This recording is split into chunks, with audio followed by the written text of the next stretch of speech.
Welcome back. Well, South Africa's National Treasury has rallied behind Dam Madjila, the chief executive of the government's 2 trillion rand, that's about $160 billion state pension fund, dismissing a media report that says it was considering his suspension.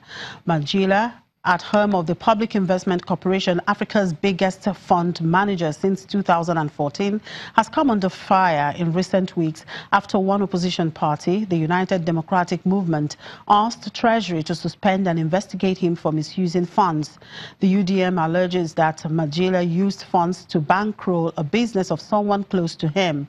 Reports say the PIC board was investigating the fund's decision to pay $4.3 billion for a 29% stake in loss-making startup technology firm AYO Technology. AYO Technology, which debuted on the Johannesburg bourse in December last year, is trading at 35 rand per share, given a market capitalization of around 12 billion rand. And Kenyan authorities will investigate 10 financial institutions suspected of handling funds that were stolen from the government's National Youth Service. Dozens of senior officials and business people have been taken into custody and face charges related to the theft of nearly $100 million from the youth agency. The list of lenders include Kenya's biggest lender by assets, KCB Group, and Standard Chartered's Kenyan unit. Other banks named in the list were Stanbic Kenya, Equity Bank, Barclays Kenya, Co-op Bank, National Bank, Diamond Trust, Consolidated Bank, and Unitas, a financial cooperative. And Uganda's telecommunications regulator is setting up a committee to investigate the local unit of South Africa's MTN Group after uproar on social media about its mobile money policies. This week, dozens of MTN subscribers in Uganda took to Twitter to accuse it of making it nearly impossible to cancel a mobile money transaction made in error. As in neighboring Kenya, mobile money use has grown rapidly, fueled by the low penetration of banking services and the inability of many people to access loans or other products from banks.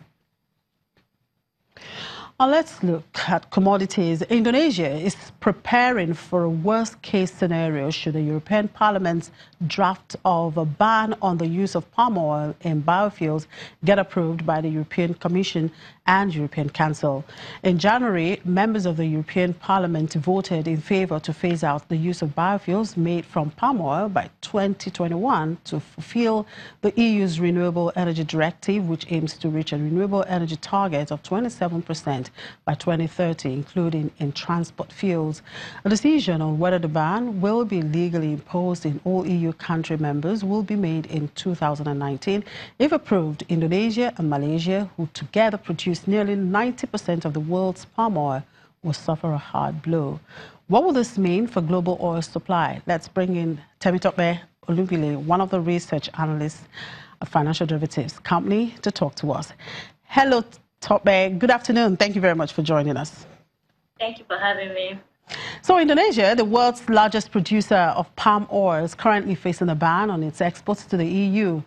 Is this likely to affect global supply? Okay, so like the EU Parliament has drafted a tentative ban on Indonesia's palm oil exports and is awaiting approval from the European Commission and Council by 2019. And this is due largely to environmentally unfriendly practices of cultivating palm oil. So there's a deforestation concern, and Europe is moving towards climate-friendly practices. And so currently, EU is the second largest consumer of palm oil, and this ban from Indonesia's exports, while it might hit Indonesia slightly, we must remember that it is only the second largest consuming market, and so there's India, which is the first, and India's consumption demand is expected to increase by 4.9% in 2018 to 2019, and so while in the EU market might be out from Indonesia's export base, we still expect global supply to improve, but maybe at a slower pace. Now, Nigeria, the fourth largest producer of palm oil, currently produces about 990,000 tons. That's about 1.5% of global output. This output level is forecast to reach 1.03 million tons by the end of 2018. How feasible is this? Okay, so we are projecting a 4% increase in our palm oil production from 990,000 tons.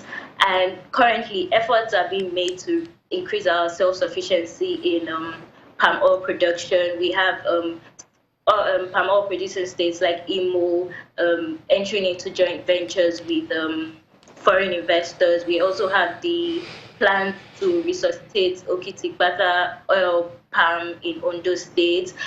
There's also the backward integration practices of palm oil producing companies like PZ Wilma, who acquired over 1,000 hectares of oil estates across Nigeria. And so this is a step in the right direction. Remember that the gestation period for palm oil is about 4 to 5 years. So there will definitely be a time lag between these investments and when we begin to see the manifestation. But like I mentioned, it's a step in the right direction, and Nigeria should start to see the manifestations of these investments in a few years' time. And how will the ban on exports affect palm oil producing companies like Presco and Okumu Oil?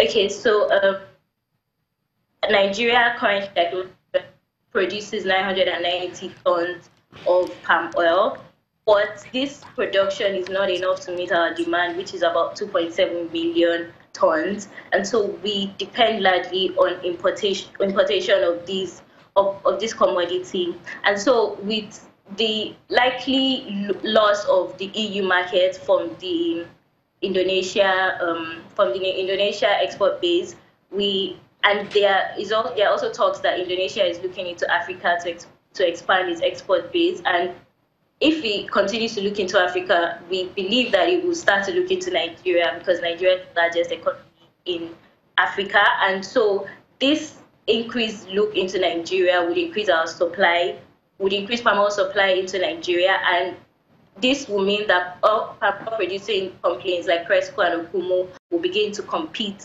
with imported demand. And so this might affect their profitability, and they might have to reduce prices in order to compete efficiently. What about pricing? So they might have to reduce the pricing in order to compete with this increased import competition. All right, thank you very much. Thank you very much for your time, Temitope Ndubile, research analyst with Financial Derivatives Company. Well, that's it on the program. Thank you very much for watching. I'm Chimizi Obi Iwagu.